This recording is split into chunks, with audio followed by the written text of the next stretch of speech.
Now he goes on in verse 10, but chiefly them that walk after the flesh in the lust of uncleanness. Now, this is a very strong statement here. It actually means defilements, in the defilements of uncleanness. This is a picture, actually, of those that are really like, well, as we're going to see, they're like animals, but they are those that delight in that which is vulgar, that which is vile, that which is vicious. They relish it. And we're told here that they despise government. Now, I don't believe, as so many of the commentators I've read have said, that it means government down here. I have reason to believe, since this word occurs so few times in the Word of God, that it really means dominion. And we'll find it again in the 8th verse of Jude. It was back in Ephesians, and it had to do there with spiritual governments. And actually, it is those that despise that which is spiritual. That is, that which is above us, that which God has ordained above us, the angels, and the way God is running His universe. These are the ones that ask God to damn everything under the sun. They are not pleased, apparently, with anything. And not only that, presumptuous are they.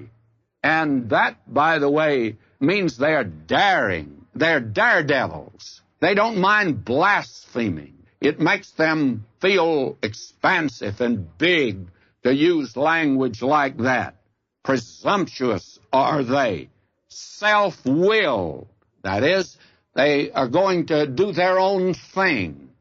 They are not afraid to speak evil of dignities, and the word here for dignities is actually glories.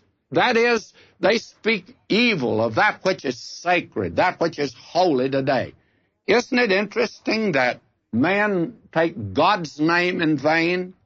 They don't take the city's name in vain, or their boss's name in vain, or some person they hate. They don't take their name in vain, but they take God's name in vain. They're not afraid to speak evil of dignities, glories, this order that God has established in His universe. Now he says, verse 11, whereas angels who are greater in power and might bring not railing accusation against them before the Lord. Now, these are lifted up, you see, with pride, and they do something that angels don't dare do. Now, when we get over to the little epistle of Jude, you'll find out that he gives a specific instance there, that when Michael was disputing with Satan about the body of Moses, you see, the devil didn't want Moses to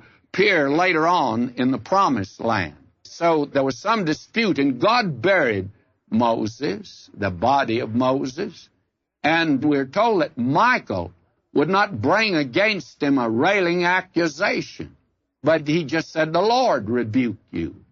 And again, here is a spirit that today we need to manifest, and that is a spirit of humility, in the sense we are turning all of this over to God.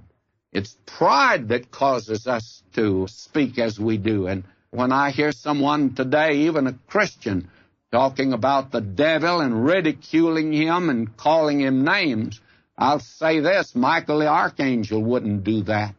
And if he is exalted as he is, wouldn't do it. A little man down here needs to be very careful. We're going to have more to say about that when we get to